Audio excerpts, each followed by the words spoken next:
All right, guys. Hi. In this video, we're just going over the differences in AP Chemistry and Chemistry 2 Advanced Topics in Chemistry, just in case you're, thinking about taking one or both of these courses during your high school career. So, um, just a quick intro. So, we've had, we've always had AP Chemistry here at West Springfield, but this new course, Chemistry 2 Advanced Topics in Chemistry, is a new course that the county's offering. And, we'll have it here at West Springfield if enough students sign up for it. But, there just has to be enough interest for that to happen. Okay. So, in this video, we're just going to be talking about what AP Chemistry covers versus Chemistry 2, and the differences between the two courses and all that good stuff to help you make an informed decision on which course or courses you're going to take. All right. So they both have the same prerequisites. You have to have bio and chemistry, and you have to have completed Algebra 2. So most of you took bio your honors bio or bio your freshman year. You took chemistry 1 or honors chemistry 1 your sophomore year, so you have those covered. And then as long as you have completed Algebra 2, then you could take either AP Chemistry and the Chemistry 2 course. Can you take both and get credit for both? Yes, you can. Okay, so they are different classes. They count as lab science classes through the county. And so for an advanced diploma, you need to take 4 total science classes, and these would count to those 4. However, understand if you did take bio your freshman year and chemistry your sophomore year, and then you want to take Chem 2 your junior year and then AP Chemistry your senior year, if those are the only sciences you're going to take through your high school career, then you would not get an advanced diploma. You need a third category of science to get an advanced diploma. So you need 4 total, 3 different categories. So again, you probably already have a bio and a chemistry course under your belt. So those categories are done. You will still need a physics class or an earth science like environmental class to get that third category out of the way. So many students, especially kind of the ones that like science and math, end up taking more than one science their junior or senior year. So if you are planning on taking both of these courses, the Chemistry 2 course and AP Chemistry, that means you're going to have to take a physics or an earth science as well during your junior year or your senior year. Okay, so just understand that. So they would count as your one of your 4 science classes, but again, you need those 3 categories for an advanced diploma. Okay. So AP Chemistry is going to be, I would say, the more difficult course. It covers 2 full semesters of college chemistry, so it's very fast paced. We have to get everything in by the AP exam, so that means we got to be done by May. So we got to go, go, go, go, go.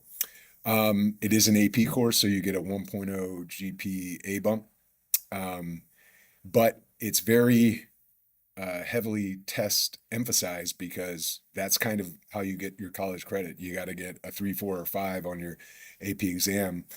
Some schools will only give you credit for a 4 or a 5. Some schools will give you some credit for a 3. And it really just depends on what college. Some colleges don't give credit even if you get a 5.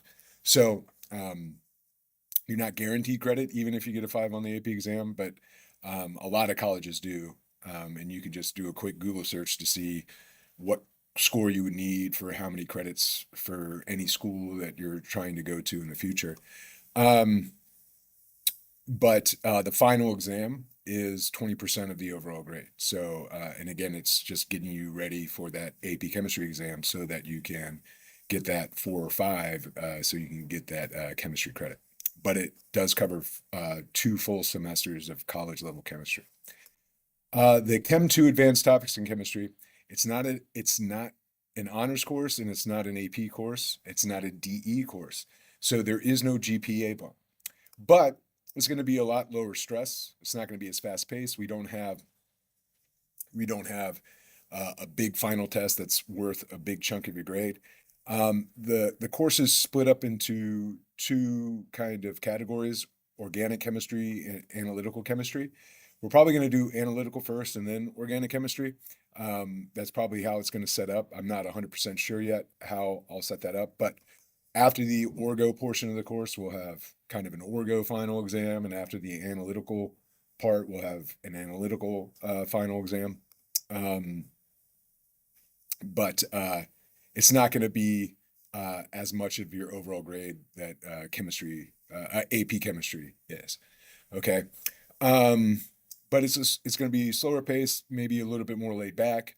And again, there is no final standardized test that you have to take to, receive credit. But you're not going to get any college credit out of this, but you will be covering college level chemistry. Okay. All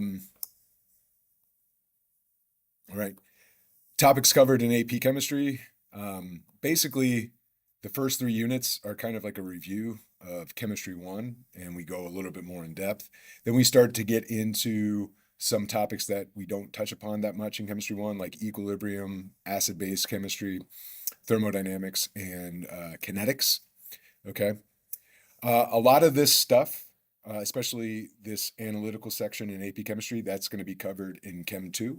Okay, so taking Chem 2 before AP Chem will kind of give you more preparation for AP chemistry, if that's your goal to do well in the AP chemistry exam. All right. In the Chem 2 advanced topics in Chem, it's going to be an intro to organic chemistry. Okay, so getting you ready to take Orgo 1 in college. And analytical chemistry, which again, a lot of the analytical stuff is covered in AP chemistry as well. So there's going to be a lot of crossover. So taking one before the other will be beneficial. It's probably would make the most sense to take Chem 2 junior year and then take AP chemistry your senior year if your goal is to really be ready to go for that AP chemistry exam. But again, there's going to be a lot of crossover. Now, we'll cover a lot of organic chemistry in chemistry 2, but we only scratch the surface in AP chemistry in Orgo because it's not really covered as much on the AP exam as the organic chemistry that we'll cover in Chem 2. Okay. If you want to take more, if you want to take both before you graduate, what makes the most sense? Again, I think, let me get myself out of here. Can I turn that off? Nope, that's not what I wanted to do. All right. Let's see if all right. So, if your goal is to do your best on the AP chemistry exam, then it would make the most sense to take chemistry 2 your junior year and then AP chemistry your senior year. Okay. But remember, if you're going to take both of these courses, you're going to have to take a second science either your junior or senior year to get that third category, your physics category or your earth science category out of the way. Okay. Can you take them at the same time? Yeah, you could, but it really wouldn't make that much sense to do. You'd be doing a lot of the same work in both, but a lot of different work in both. So it'd be a pretty intense course load. I guess you could. I just don't foresee many students choosing that path. Could you take AP Chem your junior year and then Chem 2 your senior year? Yeah, you absolutely could. That would maybe you'd be super prepared to take Chem 2. A lot of the analytical stuff in Chem 2 you will have seen in AP chemistry, so you'd be good with that. And then it would just be a more in-depth look into organic chemistry. So that is a possibility.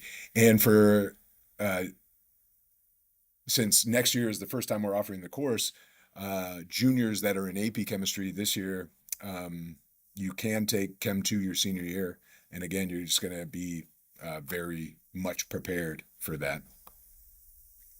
Okay. And then if you're only going to take one, which one should you take? It really just depends on your goals, right? If you're trying to get college credit, then it's got to be AP chemistry. But if you're just trying to see the material before college, then either one will give you that benefit. The Chem 2 course is going to be a little bit more laid back, a little bit more slow paced. We can take some time. And next year being the first year, there's going to be a learning curve on my part too, how much we can actually do, how fast we need to go, that kind of thing. So if you want to take it next year, you'll be along for the inaugural, I can't say it, the first year that we're doing it. So um, we'll see how it goes. Um, but just, FYI, right? If you're going to major in chemistry, or you're going to take a lot of chemistry in college, maybe you're going to be a pre-med, that kind of thing, understand how that usually goes. You have Chem 1, different colleges call it different things, like Chem 101, Chem 102, that kind of thing. But Chem 1 would be first semester chemistry. Chem 2 is second semester chemistry. And it's really not organic. Maybe they use organic molecules for structured questions and that kind of thing, but there's really no organic covered in Chem 1 and Chem 2 in college level chemistry. You really hammer organic when you take Orgo 1, and you don't take Orgo 1 until your third semester. If you're like a pre-med or a college major, you'll take organic chemistry. Really, if you only take 2 semesters a year, you would be taking Orgo 1, fall semester, your sophomore year in college. So taking both of these courses sets you up so that you see all of Chemistry 1 material in college, all of Chemistry 2 material in college, and gets you really prepared for organic chemistry.